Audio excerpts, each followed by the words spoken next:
ہرات میں حضور علیہ السلام کی اولاد سے ایک شہزادی بیوہ ہو جاتی ہے، تو وہ اپنے بچوں کو لے کر کے سمرقند میں آتی ہے اور پوچھتی ہے کہ یہاں کوئی شخص ہو جو مجبور لوگ، مفلوک الحال لوگوں کی مدد کرتا ہو۔ تو لوگوں نے بتایا کہ یہاں دو بڑے سخی لوگ ہیں، ایک مسلمان ہے اور ایک مجوسی ہے۔ تو اس نے کہا مجھے تو مسلمان کے پاس ہی جانا چاہیے، اور گئی اور کہا کہ میں مفلوک الحال ہوں، میرا خاندان رسول صلی اللہ علیہ وآلہ وسلم سے تعلق ہے، غریب الدیار ہوں، شوہر کا سر سے سایہ اٹھ گیا ہے، یہ بچے ہیں، تو آپ اگر میری مدد کر دیں تو میری سفید پوشی کا بھرم باقی رہے۔ تو اس نے کہا کہ بہت سارے لوگ آتے ہیں اور اس طرح کی باتیں کرتے ہیں، تم بتا سکتی ہو کہ تمہارے پاس کیا ثبوت ہے خاندان رسول سے ہونے کا؟ اس نے کہا میں مفلوک الحال ہوں، بچوں کو لے کر کے ہرات سے یہاں پہنچی ہوں، تو میں شجرہ تو ساتھ نہیں لیے پھر رہی، بس میری بات پہ اعتبار کر لیا جائے۔ اس نے کہا کہ میں تیری بات پہ اعتبار نہیں کر سکتا۔ خیر وہ وہاں سے اٹھی اور اس مجوسی کے پاس چلی گئی اور اس کو جا کے بتایا کہ مفلوک الحال ہوں، یہ میرے چھوٹے یتیم بچے ہیں، میں رسول کریم صلی اللہ علیہ وآلہ وسلم کی اولاد سے ہوں، تو آپ اگر میری مدد کر دیں۔ تو اس نے انتظام کر دیا ایک چھوٹے سے گھر کا، اور جو ضروریات کی چیزیں تھیں وہ وہاں پہنچا دی۔ یہ بھی سو گیا اور وہ مسلمان تاجر بھی سو گیا۔ ابن جوزی لکھتے ہیں کہ جب رات ہوئی تو اس مسلمان تاجر نے، سخی نے، خواب میں جنت کے منظر کو دیکھا کہ ایک خوبصورت محل ہے جس کے پاس حضور نبی رحمت صلی اللہ علیہ وآلہ وسلم کھڑے ہیں۔ تو یہ آگے شوق سے بڑھا اور کہا حضور یہ محل اگر آپ مجھے عطا کر دیں۔ تو فرمایا یہ ایک مسلمان کا ہے۔ تو کہا میں بھی تو مسلمان ہوں۔ فرمایا تیرے مسلمان ہونے کا ثبوت کیا ہے؟ آنکھیں کھل گئیں، ماضی کا سارا قصہ ذہن میں تازہ ہو گیا، اور وہ جو لفظ کہے تھے کہ تیرے سیدہ ہونے کا ثبوت کیا ہے، وہ لفظ احساس پہ ہتھوڑے برسانے لگے اور نکال دیا گیا دربار رسالت سے۔ صبح ہوئی تو ڈھونڈتا پھرتا ہے کہ کل یہاں کوئی سید زادی اپنے بچوں کو لے کر کے آئی تھی، کسی کو پتہ ہو تو لوگوں نے بتایا کہ وہ فلاں مجوسی ساہوکار اور سخی جو ہے اس کے پاس ہے۔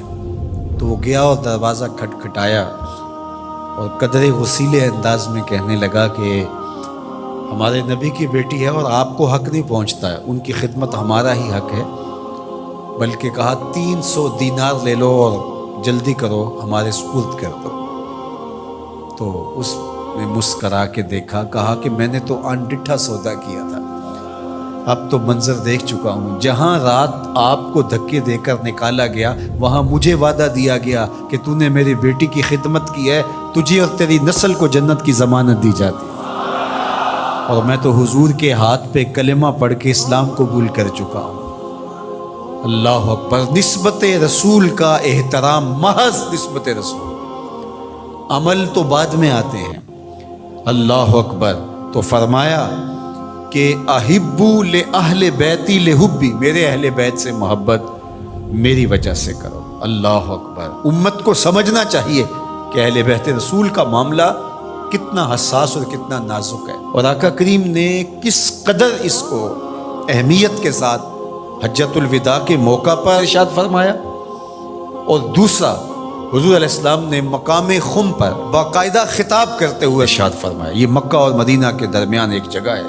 الا ایھا الناس، اے لوگو، انما انا بشر یوشک ان یاتی رسول ربی فاجیبو، فرمایا کہ میں بشر ہوں، موت کا فرشتہ پیغام لے کر میرے پاس بھی آئے گا اور میں رب کے بلاوے پر حاضر ہو جاؤں گا۔ وانا تارک فیکم ثقلین، لیکن تمہیں تنہا اور لاوارث نہیں چھوڑ کے جا رہا، تمہارے اندر دو بھاری چیزیں چھوڑ کے جا رہا۔ جس کو میرے حضور بھی بھاری کہیں وہ کتنی بھاری ہوگی؟ اولہما کتاب اللہ، ان میں سے پہلی چیز کتاب اللہ، اللہ کی کتاب، فیہ الہدی والنور فخذوا بکتاب اللہ واستمسکوا بہ، اس میں ہدایت ہے، اس میں روشنی ہے، پس اللہ کی کتاب کو مضبوطی سے پکڑ لو اور اس کے ساتھ تمسک اختیار کر لو، جڑ جاؤ اس کے ساتھ، لپٹ جاؤ، چمٹ جاؤ اس کتاب کے ساتھ، اپنا ربط کبھی بھی قرآن سے ٹوٹنے نہ دینا، قرآن کے ساتھ اپنے تعلق باطن کو کبھی کمزور نہ ہونے دینا، اس کی تلاوت دن کے اجالوں میں رات کی تنہائیوں میں تمہارا معمول حیات ہے۔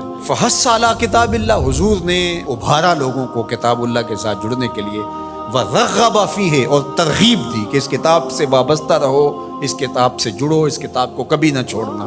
ثم قال، پھر ارشاد فرمایا، وَأَهْلُ بَيْتِي، اور میرے اہل بیت، اذکرکم اللہ فی اہل بیتی، اذکرکم اللہ فی اہل بیتی، اذکرکم اللہ فی اہل بیتی، 3 مرتبہ فرمایا میں تمہیں اپنے اہل بیت کے بارے میں اللہ سے ڈراتا ہوں، تذکیر کرتا ہوں، نصیحت کرتا ہوں کہ میرے اہل بیت کے معاملے میں کوتاہی نہ کرنا۔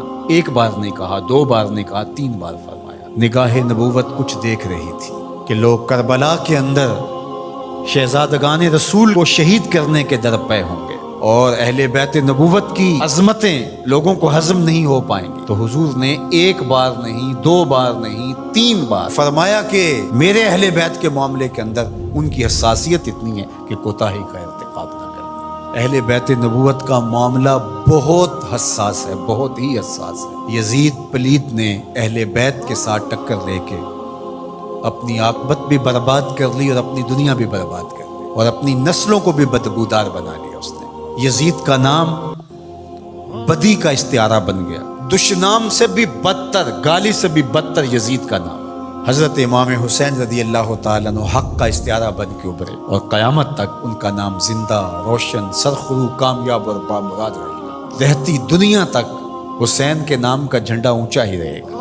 اہل بیت کے لیے دلوں میں محبت جو موجزن نہیں رکھتا سینے میں، اس کے سینے میں پتھر رکھا ہوا ہے، اس کے سینے میں کسی مومن کا دل نہیں رکھا ہوا۔ یہ پیاز تو ہر وقت سلگتا ہے، لیکن جو ہی محرم کے ایام آتے ہیں تو پھر خوشبوئیں پھیلنا شروع ہو جاتی ہیں، اور ان کے لیے دل میں جو جذبات پیدا ہوتے ہیں، اللہ اکبر، ہماری 1000 جانیں تصدق ان کے قدموں سے لپٹی ہوئی خاک پر۔ دین کے جھنڈے کو جس طرح انہوں نے اونچا رکھا، سرخرو اور سر بلند کیا، قیامت تک یہ امت خراج پیش کرتی رہے گی، اور محبتوں کے نذرانے ان کی چوکھٹ پہ پیش کرتی رہے گی۔